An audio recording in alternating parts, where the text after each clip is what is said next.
जय हिंद साथियों, स्वागत है आपका आपके अपने यूट्यूब चैनल लाजवेज स्टडी क्लासेस में। हम पढ़ रहे हैं हिंदी साहित्य, और हिंदी साहित्य में जो हमारी भाषा थी, भारतीय आर्य भाषा, उनका शुरुआत हमने कर दी थी। तो पहली जो प्राचीन आर्य भाषा, जिसके 1500 ईस्वी से जो 1500 ईस्वी से लेकर 500 ईस्वी पूर्व तक का जो समय था, वो हमारी प्राचीन भारतीय आर्य भाषा का समय था।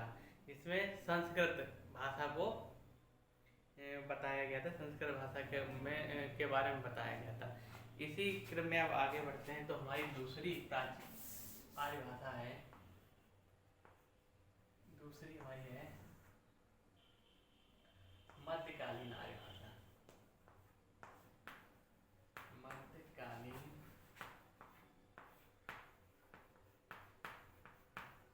आर्य भाषा, मध्यकालीन आर्य भाषा। इसका हमारा समय है 500 ईसा पूर्व से 1000 ईस्वी तक। ठीक है, 1000 ईस्वी तक। तो ये हिंदी साहित्य का जो हमारा सिलेबस चल रहा है, ये सभी परीक्षाओं के लिए बहुत महत्वपूर्ण है। और बहुत जो पंडे एग्जाम है हमारे यूपी ट्रिपल एस सी के थ्रू जो भी एग्जाम हो रहे हैं, जिनमें सामान्य हिंदी का क्वेश्चन है पूछा जाता है, तो वहाँ पर हिंदी साहित्य का भी कोई इतिहास, हिंदी साहित्य के बारे में भी पूछा जाता है। हिंदी साहित्य से 2 से 3 क्वेश्चन बनते हैं। तो इसमें सबसे ज़्यादा काम जो आपको टेट, सुपर टेट, यूपी पेट, इन पेपरों में अधिक से अधिक में देखने को मिलेगा। तो शुरुआत जब से बढ़ाते ही आते हैं कि मध्यकालीन आर्य भाषा। अब जो मध्यकालीन आर्य भाषा थी हमारी, उसे हम देखो, मध्यकालीन आर्य भाषा हमारी कौन कौन सी थी? पाली। ठीक है, पाली भाषा नंबर 1 हमारी कौन सी भाषा हो गई? पाली। मध्यकालीन आर्य भाषा हमारी कौन सी हो गई? पाली हो गई। ठीक है, सबसे पहले हमारी भाषा कौन सी हो गई? पाली। तो पाली जो होती, इसे प्राथमिक प्रथम प्रकृति माना जाता है। इसे प्रथम, इसे क्या कहा जाता है?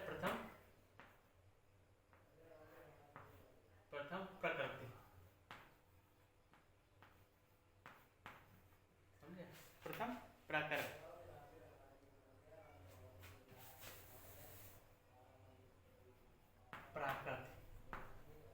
इसे प्रथम प्राकृतिक भाषा भी कहा जाता है। तो ये हमारी जो भाषा थी, ये हमारी कहाँ से थी? 500 ईस्वी से, 500 ईसा पूर्व से 500 ईसा पूर्व से 1 ईस्वी तक का समय। 1 ईस्वी, 500 ईसा पूर्व से 1 ईस्वी तक का जो समय था हमारा, वो हमारी पाली भाषा का था। पाली यानी प्रथम प्राकृतिक,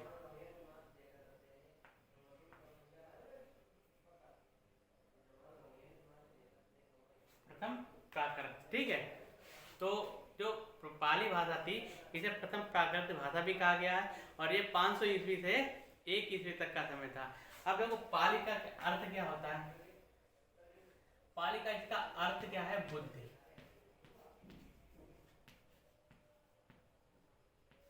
पाली का क्या अर्थ हुआ? बुद्धि। ठीक है, बुद्धि। और अर्थ मतलब बुद्धि वचन, अर्थ इसका है बुद्धि वचन।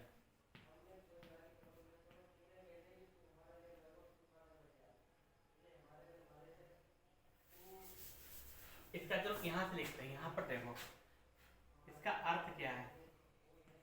पाली का अर्थ क्या है? बुद्धि वचन, बुद्धि वचन। ठीक है, इसका क्या अर्थ हुआ? बुद्धि वचन हुआ। देश की प्रथम जनभाषा कौन सी थी? पाली भाषा थी। ठीक है, एक तो ये हो गया। नंबर 2,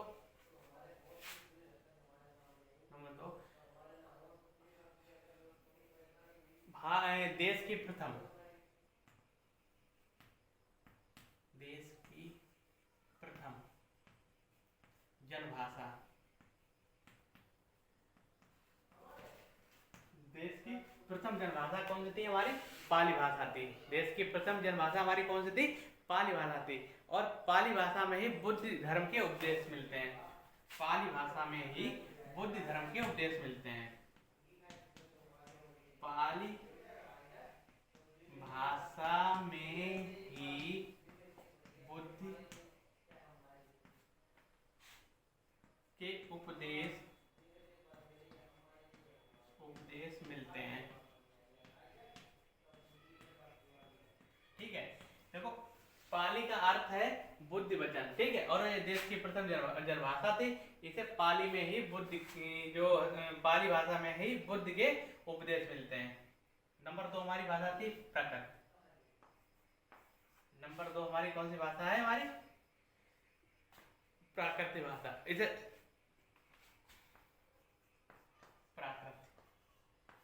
द्वितीय प्राकृतिक भाषा भी कहा जाता है। द्वितीय प्राकृतिक भाषा कहा जाता है। ये हमारी 1 ईस्वी पूर्व से 1 ईस्वी से ये हमारी 1 ईस्वी से 500 ईस्वी तक का समय, 500 ईस्वी तक जो प्राकृत भाषा थी, ये हमारी द्वितीय से प्राकृतिक भाषा कहा गया। 1 ईस्वी से 500 ईस्वी तक का समय ये हमारा द्वितीय प्राकृतिक भाषा ये कहलाती थी। ठीक है, इसमें क्या था? महावीर स्वामी का जन्म हुआ था। महावीर स्वामी जैन धर्म के उपदेश प्राकृतिक भाषा मिलते हैं। ठीक है, इसमें एक खास बात है कि जो जैन धर्म है,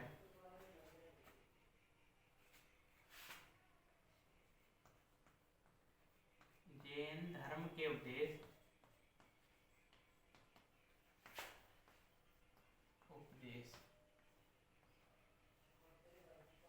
प्राकृतिक भाषा में मिलते हैं।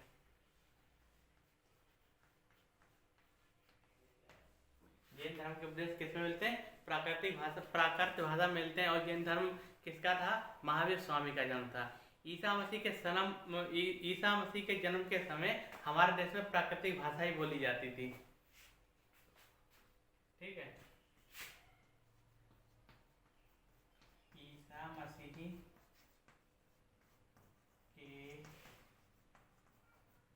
जन्म के समय प्राकृत भाषा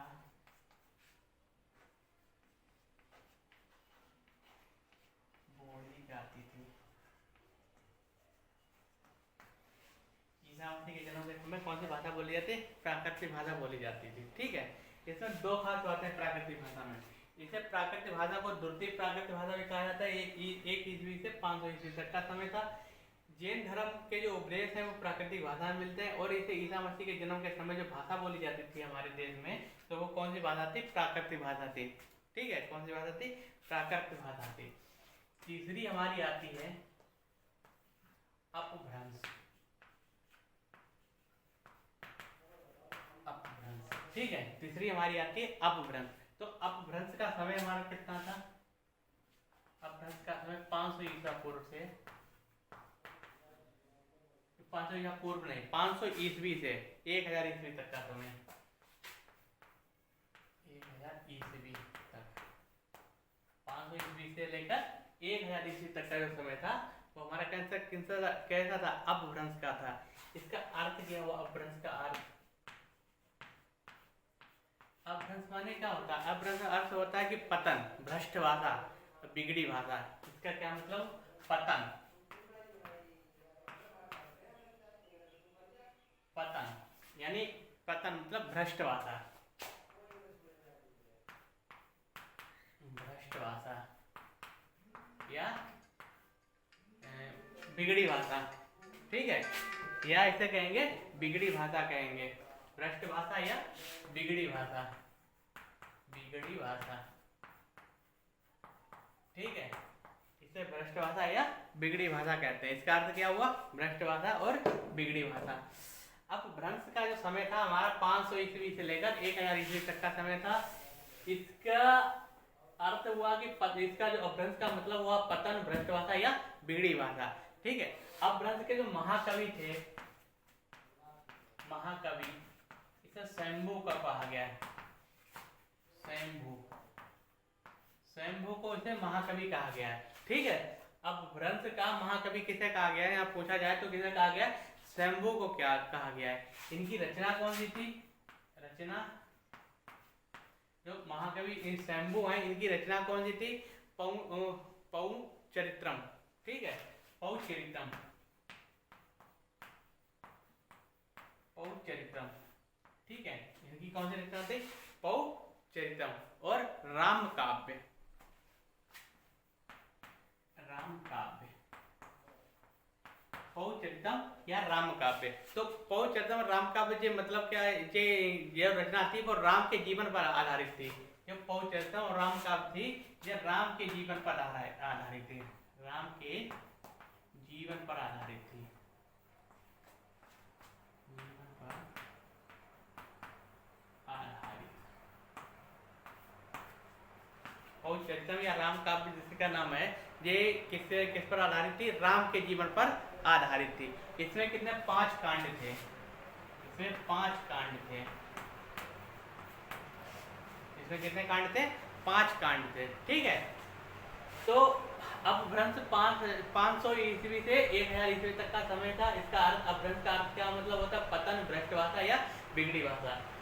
अपभ्रंश के महाकवि किसे कहा गया, स्वयंभू को किया गया है। उनकी रचना पौ चरितम या राम काव्य थी। राम काव्य मतलब ये राम के जीवन पर आधारित थी और इसमें कितने कांड थे, 5 कांड थे। ठीक है, अब अपभ्रंश का महाकवि देखो स्वयंभू कहा जाता है। ठीक है, ये तो अब देखो महाकवि किसे, स्वयंभू कहा जाता है। अपभ्रंश का कालिदास स्वयंभू को भी कहा जाता है। देखो अब देखो महाकवि हैं ये, और इनके जो स्वयंभू के और क्या नाम है, स्वयंभू का और क्या नाम है, अपभ्रंश का वाल्मीकि, अपभ्रंश के वाल्मीकि या कालिदास।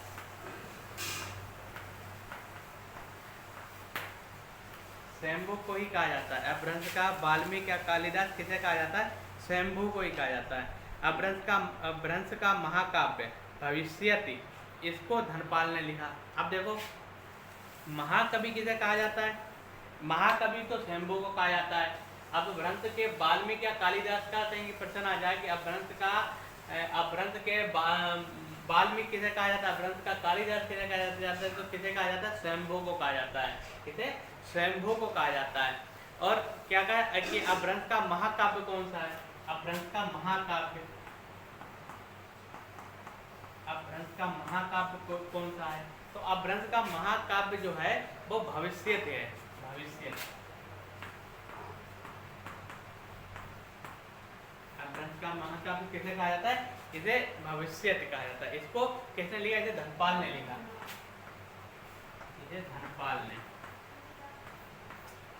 इसे किसने लिखा, इसे धनपाल ने लिखा। ठीक है, और अपभ्रंश का महापुराण कौन सा है, देखो महाकाव्य हो गया, अब महापुराण,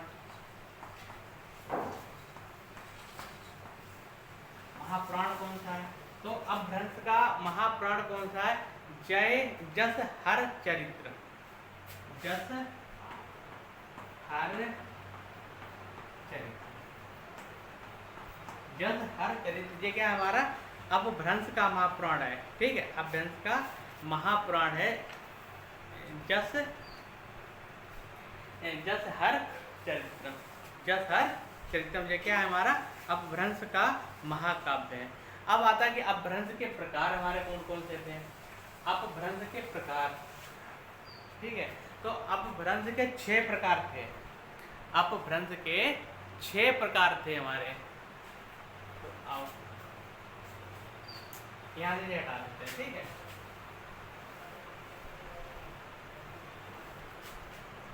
अपभ्रंश के 6 प्रकार थे।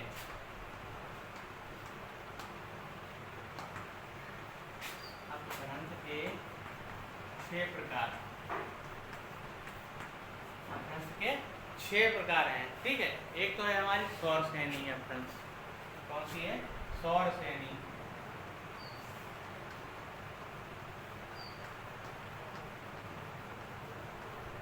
एक हमारी है सौर श्रेणी, तो शौरसेनी जो अपभ्रंश है इसमें कौन कौन सी भाषाएं आती हैं हमारी? पश्चिमी हिंदी और राजस्थानी हिंदी, जिसमें हमारी आती है पश्चिमी हिंदी, पश्चिमी हिंदी और राजस्थानी हिंदी। राजस्थानी हिंदी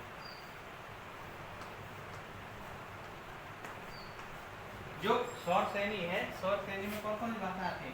पश्चिमी हिंदी और राजस्थानी हिंदी। दूसरी हमारी भाषा थी खस अपभ्रंश। कौन सी थी? खस, खस अपभ्रंश। तो खस अपभ्रंश में कौन सी भाषा आती है हमारी? पहाड़ी हिंदी आती है। कौन सी आती है? पहाड़ी हिंदी, पहाड़ी हिंदी। खस अपभ्रंश में कौन सी भाषा आती है हमारी? पहाड़ी हिंदी। तीसरी हमारी थी, तीसरी हमारी अपभ्रंश है ब्राचड़, ब्राचड़ अपभ्रंश। तो ब्राचड़ अपभ्रंश में हमारी पंजाबी और सिंधी आती है। कौन कौन सी आती है? पंजाबी, पंजाबी और सिंधी, पंजाबी और सिंधी। यानी शौरसेनी अपभ्रंश में पश्चिमी हिंदी और राजस्थानी हिंदी आती है। खस जो अपभ्रंश है उसमें पहाड़ी हिंदी आती है। वाचड़ में पंजाबी और सिंधी आती है। फिर हमारी आती है महाराष्ट्रीय अपभ्रंश। तो महाराष्ट्रीय अपभ्रंश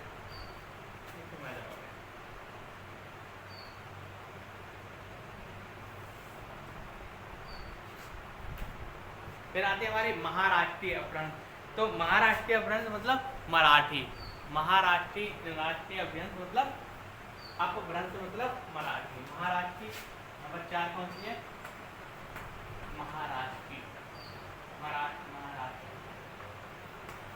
तो महाराष्ट्र में कौन सी आएगी हमारी? मराठी हिंदी। महाराष्ट्र अपभ्रंश में मराठी हिंदी आती है। ठीक है, कौन सी आती है हमारी? मराठी हिंदी। फिर हमारी है अर्ध मगधी, अर्ध मागधी, अर्धमागधी। जब अर्धमागधी अपभ्रंश था, ये हमारी कौन सी भाषा है? पूर्वी हिंदी है। ये हमारी पूर्वी हिंदी है, पूर्वी हिंदी। ये हमारी कौन सी है? पूर्वी हिंदी। ठीक है, ये हमारी कौन सी है? पूर्वी हिंदी है। और छठी हमारी कौन सी है? मगधी अपभ्रंश, मगधी, मगधी। मगधी मतलब मगध, मगधी मतलब मगध। यानी जो मगधी अपभ्रंश है हमारी छठी नंबर की जो अपभ्रंश है मगधी, ये बिहारी हिंदी, बिहारी बंगला उड़िया, ये हमारी है बिहारी बंगला उड़िया असमिया,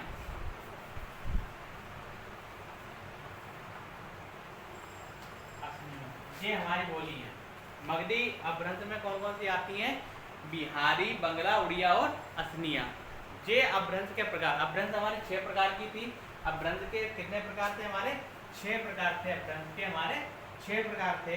तो अपभ्रंश के 6 प्रकार में शौरसेनी, खस, वाचड़, महाराष्ट्रीय, अर्धमागधी और मागधी, अर्धमागधी और मागधी। तो ये भाषाएं थी। तो शौरसेनी में पश्चिमी हिंदी और राजस्थानी हिंदी बोली जाती थी। खस में पहाड़ी हिंदी बोली जाती है। वाचड़, वाचड़ में पंजाबी और सिंधी बोली जाती है, पंजाबी और सिंधी बोली जाती है। और महाराष्ट्री में मराठी, अर्धमागधी में पूर्वी हिंदी, मगधी में बिहारी, बंगला, उड़िया और असमिया बोली जाती हैं। इसके बाद हमारी जो भाषा आई थी नंबर 4 की भाषा अपभ्रष्ट भाषा, नंबर 4 में अपभ्रष्ट भाषा।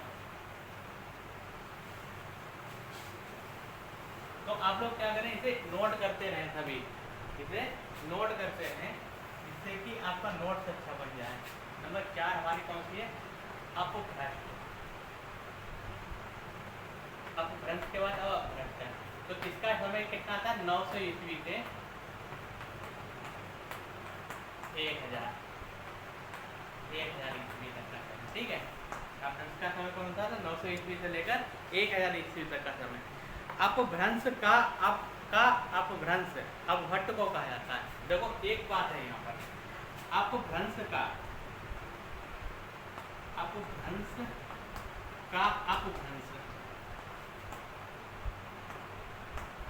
अपभट्ट को कहा जाता है। अपभट्ट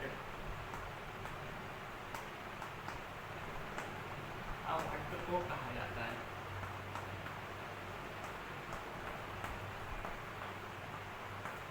ठीक है, यानी अपभ्रंश किसे कहा जाता है? अपभट्ट को कहा जाता है।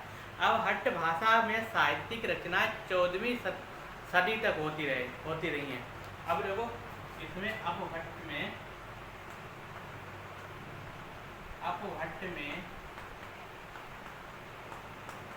साहित्यिक रचनाएं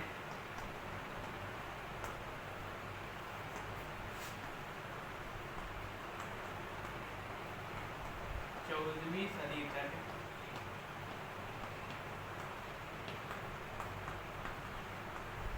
होती रही है। यानी 14वीं सदी तक क्या है? अपभ्रंश की से रचनाएं, अपभ्रंश हिंदी की जो थी उससे रचनाएं होती रही हैं। और इसके मुख्य कवि कौन कहते हैं? दामोदर पंडित। इसके मुख्य कवि पूछा जाए कि दामोदर पंडित मुख्य कवि।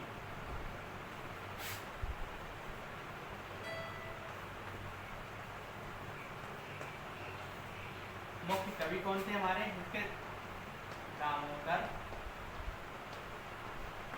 पंडित। और दूसरे नंबर पे कौन थे? अब्दुल रहमान।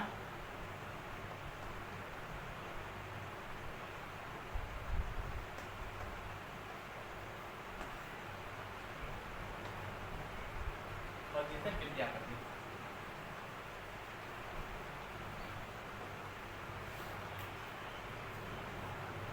ये थी हमारी कौन सी?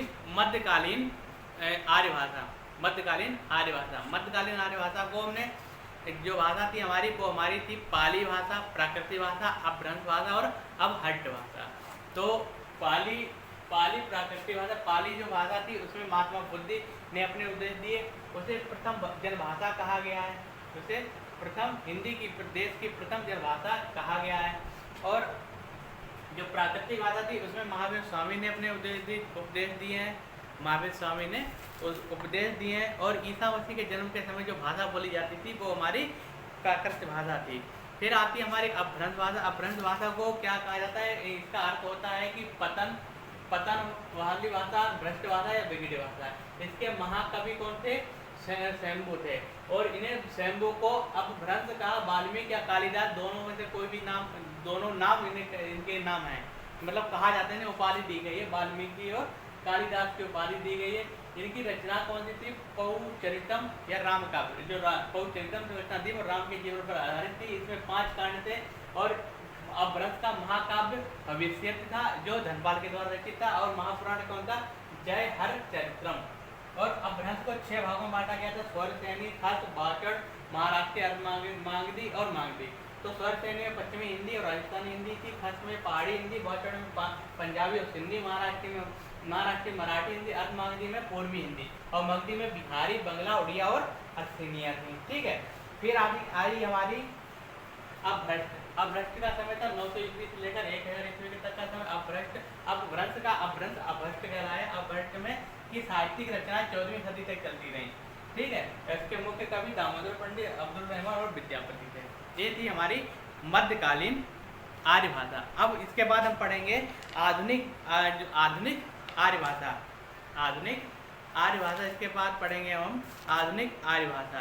तो आधुनिक आर्य भाषा पढ़ेंगे।